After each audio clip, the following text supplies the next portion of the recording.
What do you guys want to do today? Let's go to New Haven Why'd you want to go to New Haven? to check out how the urban renewal period affected everything.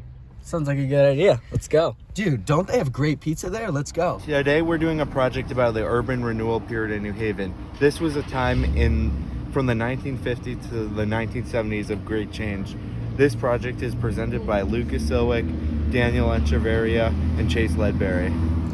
Starting off, we're going to talk about all the events happening that happened during the country that led for the need for urban renewal. And an important distinction to make is that this is a period of growth for the city of New Haven. The United States had just got out of World War II, and overall, manufacturing industries were beginning to decline since once the war ended, there was no need to continue producing materials for war, and other factors like automation, technological advancements, and overseas competition declined the economy. New Haven was a heavy manufacturing industry, and as a result, they took a big hit, and the economy declined. Meanwhile, industries like healthcare, education, and finance were doing better and beginning to take over the economic landscape. The Housing Act of 1949 was also passed during this time, and it provided funds for all states around the country to redevelop their cities and increase housing available for newcomers of the cities. Economic, racial, and social disparities littered cities and neighborhoods across the nation, highlighting the inequalities between communities. The push for change, both economically and politically, was fueled by civil rights movements and labor activism. Framework. The framework that we will use to discuss the narrative of the urban renewal period will be that of Jane Jacobs. In her framework, the main actors in the city are the neighborhoods, while the dynamics that govern their interactions are trade and new forms of work.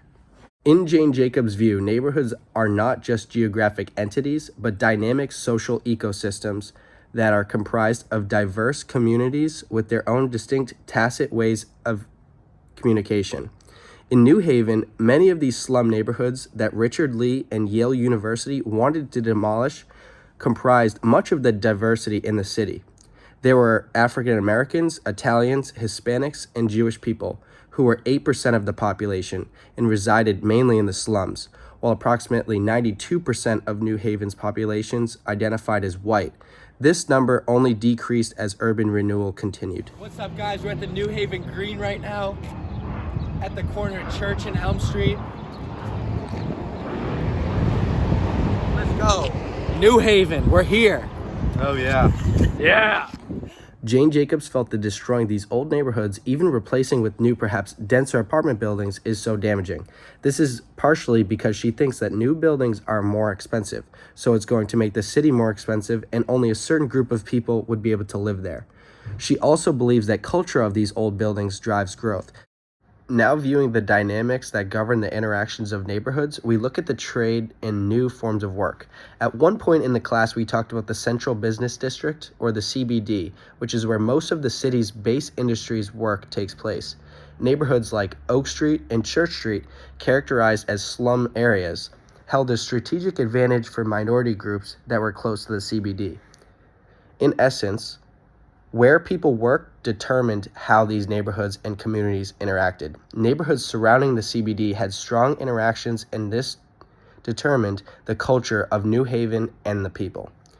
This observation is supported by the CBD model that much of the working class resided in the city center, specifically with the slum areas. The urban renewal period was a time in which New Haven was attempting to mold itself into a model city. This was a terminology used by Richard Lee, who was in charge of the project. By clearing out slums that encompassed entire neighborhoods which lacked plumbing, electricity, and gas. And even more, crime was on the rise and poverty proliferated. As mentioned previously, the Housing Act of 1949 was a monumental piece of context during this time. Through this act, Lee scored a historic amount of money from the federal government by laying out a plan for how he'd use the money to redevelop New Haven, specifically $4,800 per resident in today's money. On the outside, this vision for a model city seemed ideal and was beneficial to the economy, but city dwellers thought differently, as thousands of people were displaced, clearing slums and destroying multiple immigrant communities. In the end, almost 8,000 families and a total of almost 23,000 people were cleared out by 1969. Oak Street was one of the poorest slums, but a very lively, dense neighborhood in New Haven. It bustled with people and activity while housing became cramped and industry expanded. Segregated communities such as African Americans and Jewish people were also forced into Oak Street due to limited space and discrimination. Its demolition to connect the road to Route 34 displaced almost 900 families, most of whom were working class, and 350 businesses. The Oak Street Connector was built on Route 34 because of the intense traffic in the area. Victoria Thomas' thoughts are highlighted in her letter to the mayor. What are people like me going to do, or what are we to expect? Her concerns show that human dimension of urban renewal that men in suits and ties simply looking at a map of a city cannot understand. Based on this, we can confidently say that the Oak Street Connector was a decent economic decision that improved traffic flow into the city, thereby attracting more city dwellers. However, in terms of social context, the Oak Street Connector was mainly a failure as it displaced hundreds of businesses and even more homes, decreasing economic production.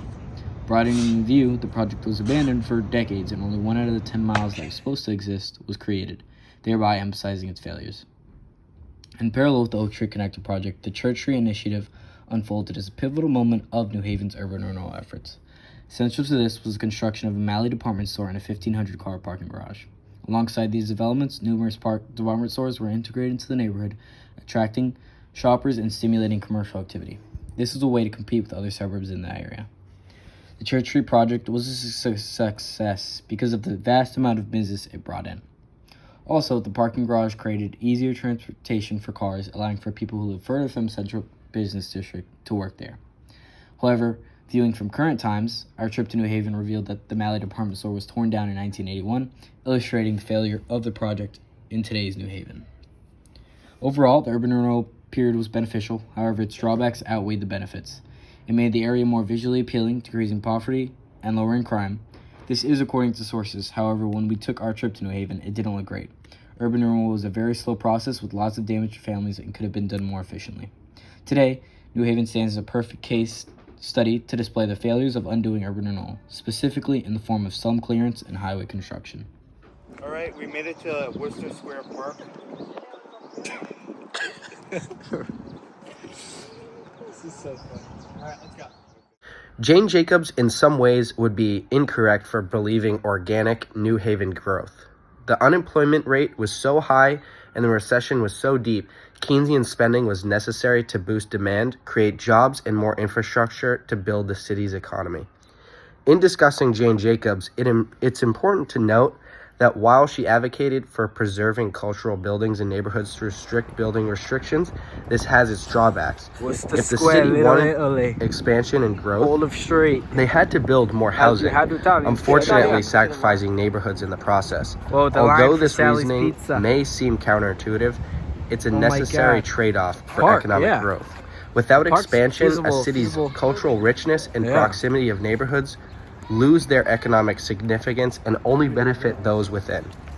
In essence, relying on just the community and positive externalities that may arise from a group of people, like knowledge spillovers and the division of labor, is not enough to grow the city.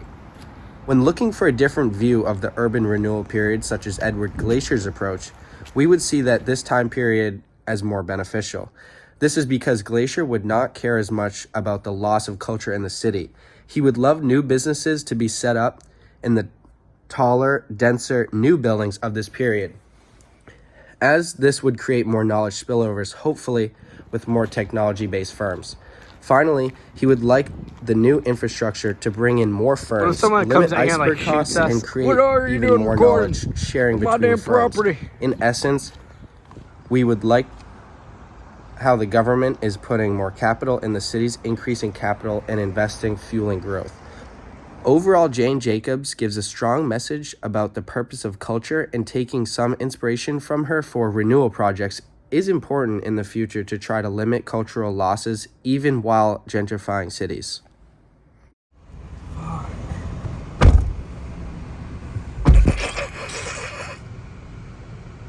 Tell him what happened.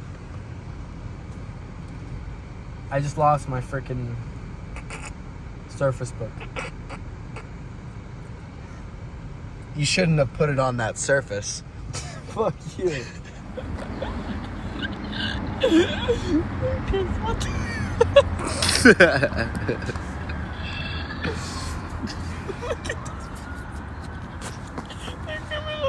the